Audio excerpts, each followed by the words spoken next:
Thank you.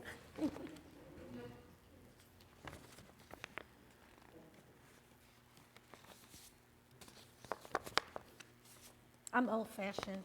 I don't use an iPad.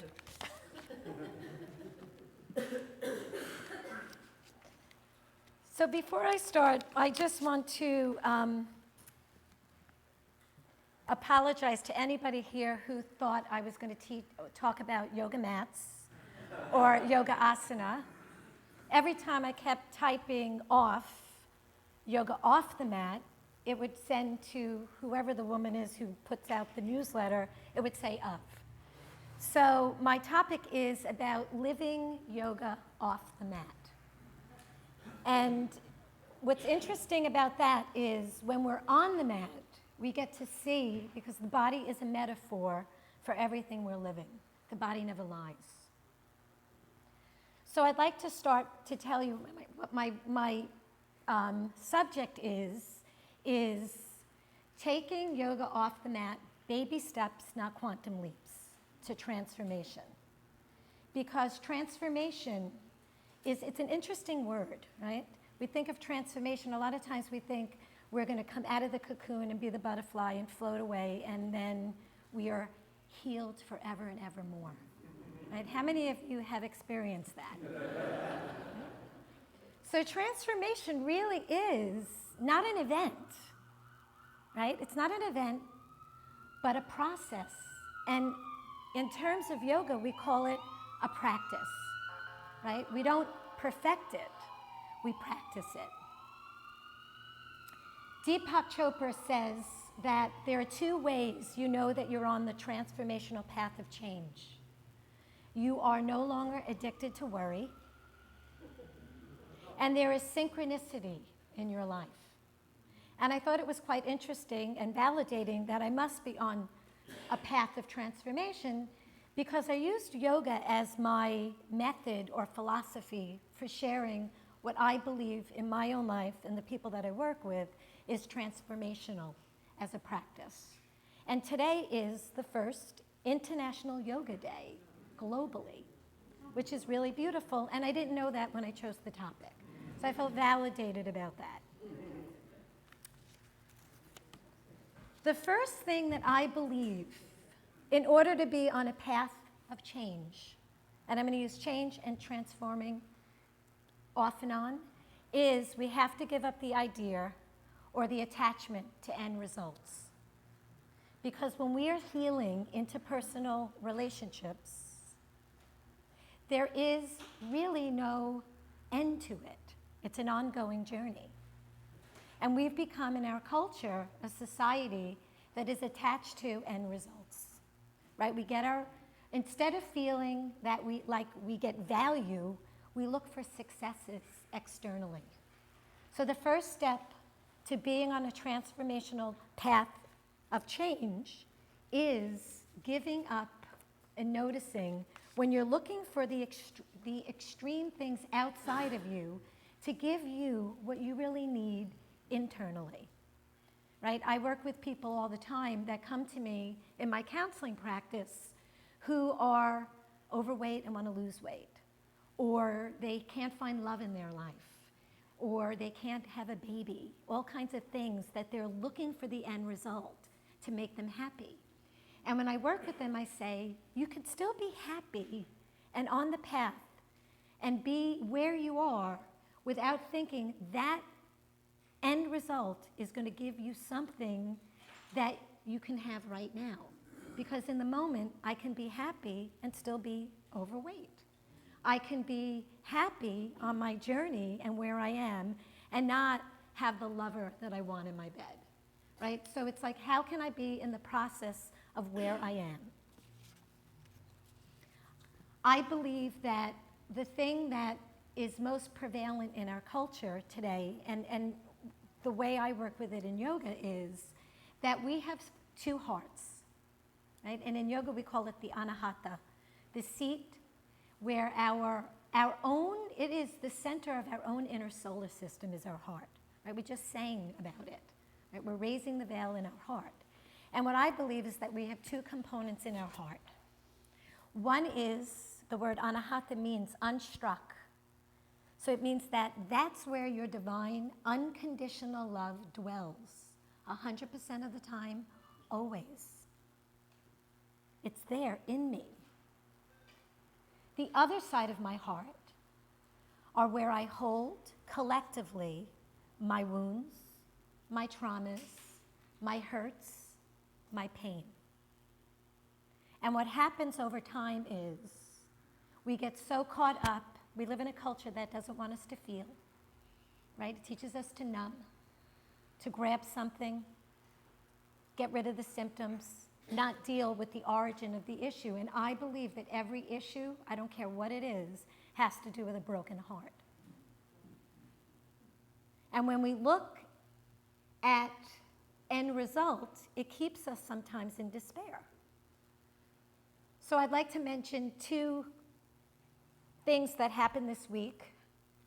And the first one was, it was the anniversary of Susan B. Anthony. Courageous woman, right? First woman to ever vote, was arrested, charged $100, put in jail, charged $100, and then it was a lot of money. Do you know she never paid a cent? So now when we look from where we are as a culture and a society, we've come pretty far. Yes? And yet, we're still just on the path, right? Things are still being exposed. Contrast, conflict allows us to see where we still are in healing individually and sociologically. The other thing that happened this week, Dylan Roof, right? Broken heart. Broken heart. Because anyone who can pick up a gun and shoot someone has not, the separation from that divine light is so blocked and so wounded.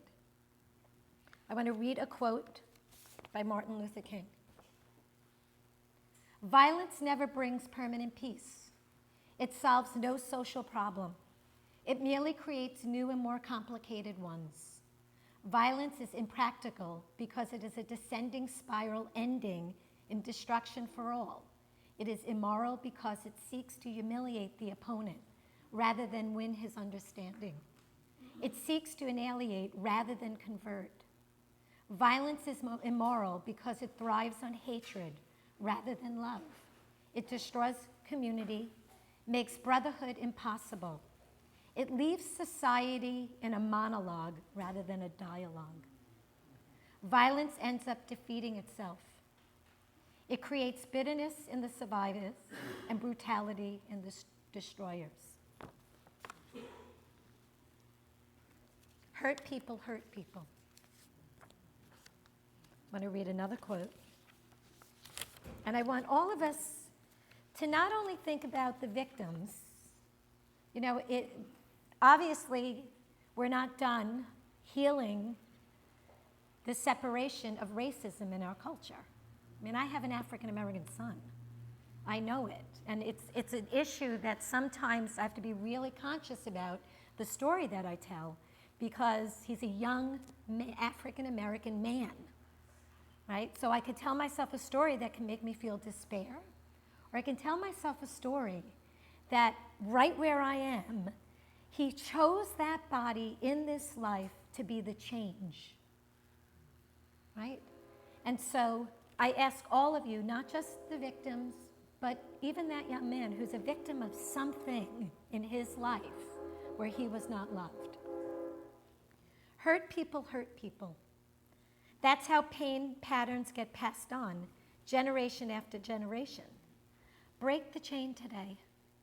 Meet anger with sympathy, contempt with compassion, cruelty with kindness, greet grimaces with smiles, forgive and forget about finding fault, for there is only one weapon of the future, and that is love.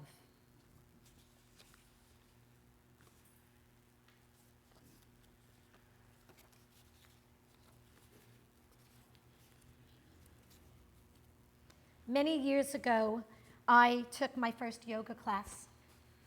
And it was a really powerful experience for me. I've been very disconnected with my body most of my life.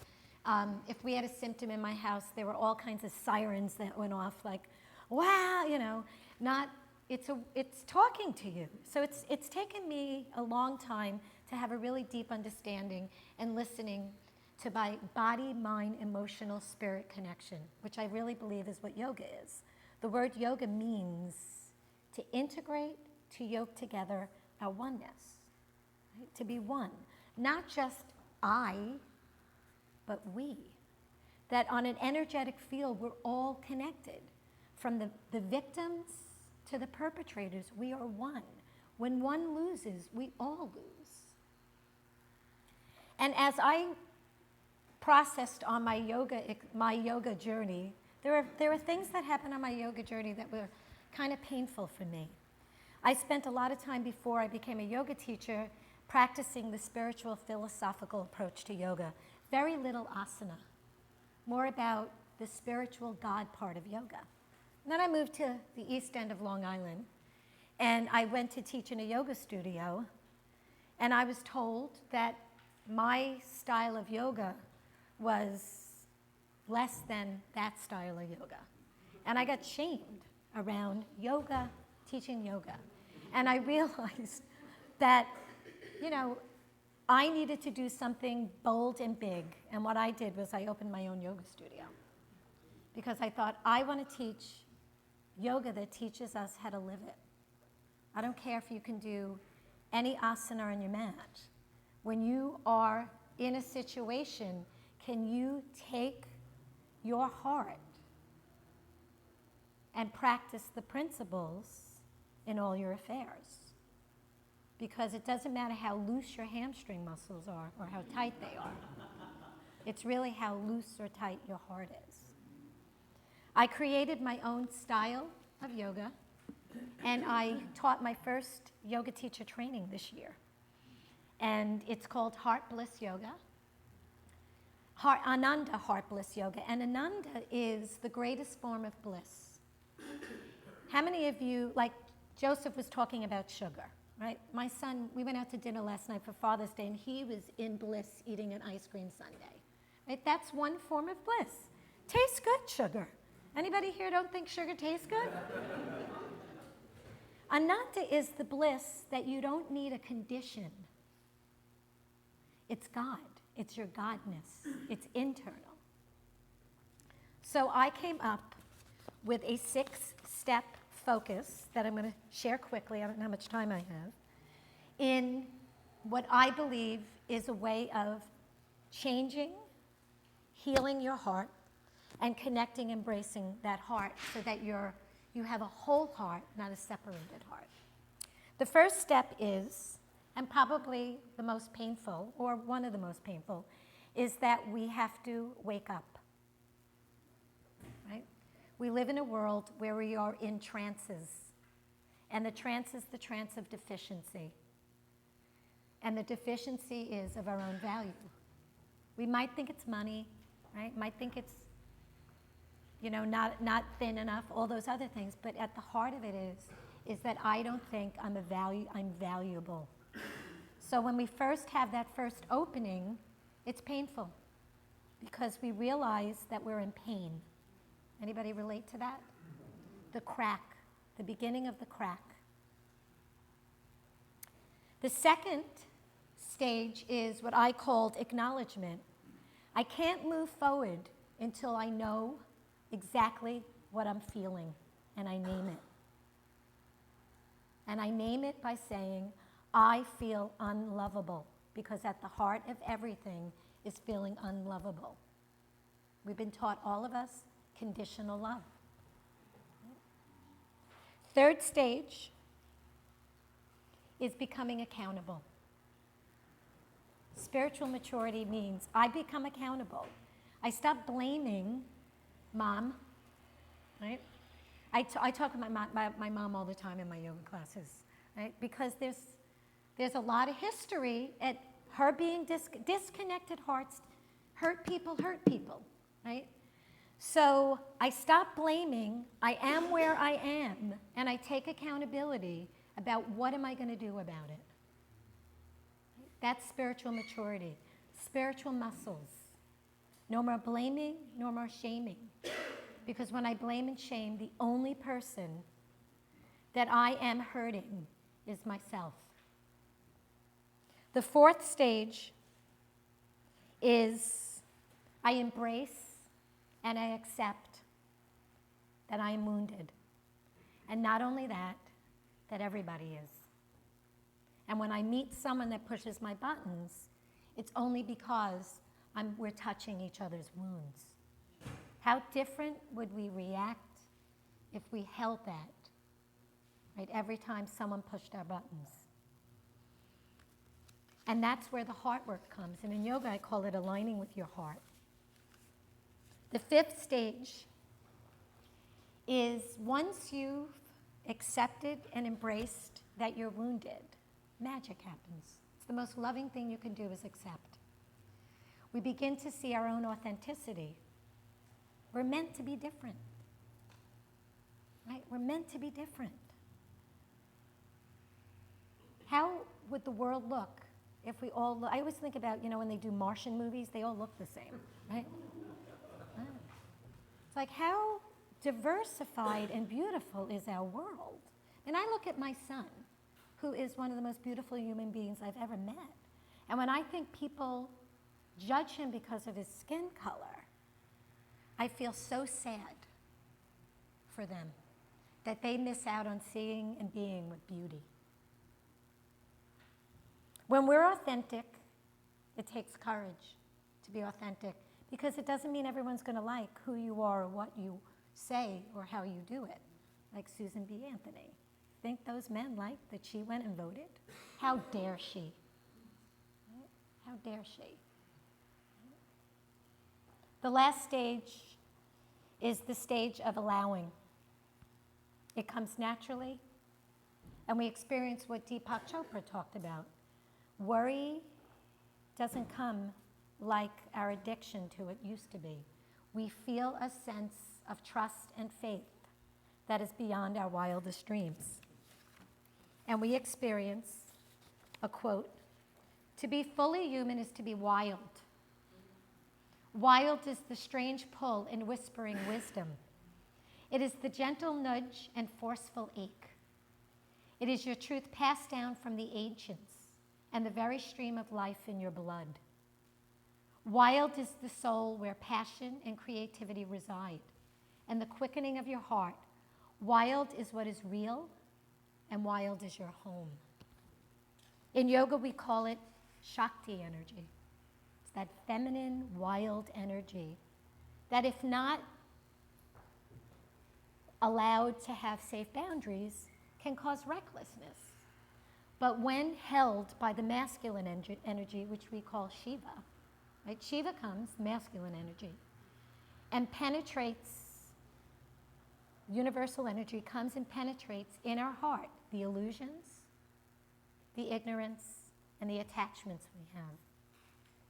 And when they get penetrated, that Shakti energy comes up, and we call it the dance of Nataraja. It's the dance of the wild. I'm going to read one more poem, and then I'm going to do an experiential with you, because I love pushing people's buttons.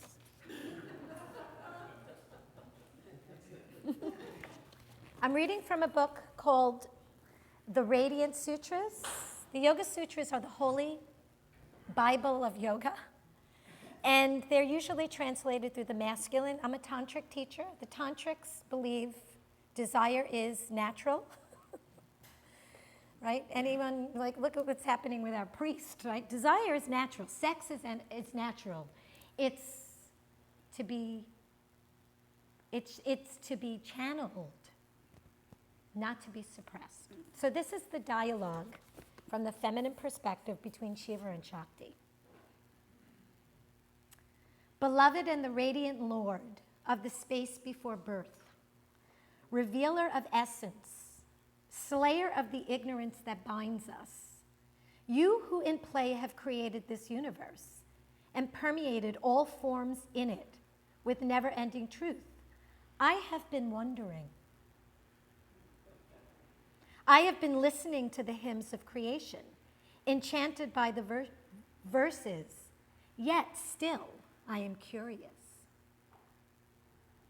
What is this delight-filled universe into which we find ourselves born? What is this mysterious awareness shimmering everywhere within it? For the goddess leaves us with questions. So I'd like all of you, we're going to do an affirmation together. I'd like you to stand and face someone close to you. If you don't have someone close to you, place your hands over your own heart. If you have a partner, if you're facing a partner, you're going to turn your palms up. You're going to place your right hand on your partner to your right. You're going to face it down, and you're going to leave your left palm up. So right down, left up. The right is the masculine energy, right, that penetrating energy. The left hand is the feminine energy, the receiving energy. We all have both. And you can place your hands right on each other. You need a partner. And if you don't have a partner, you can place them on your own heart. You're going to look at your partners, and we're going to say an affirmation out loud to each other, but look at each other's eyes. I'm going to say it, and you're going to say it after me. Just like me, all beings suffer. Just like me, all beings deserve unconditional love and acceptance. And just like me, all beings are doing the best that they can. Bring your palms together and bow to your partner. Come back to your seat. One last thing. One last thing.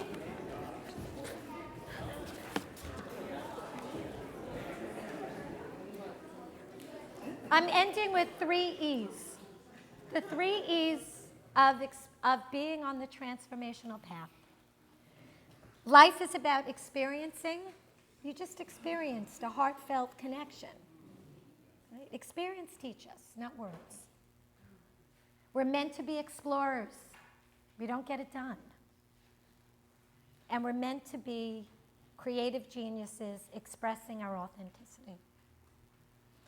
I bow to all of you and know that you are loved unconditionally always for eternity.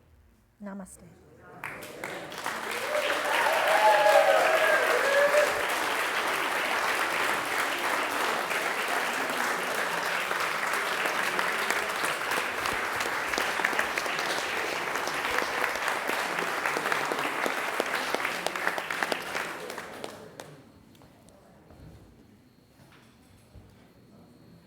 Free you of this. Good job.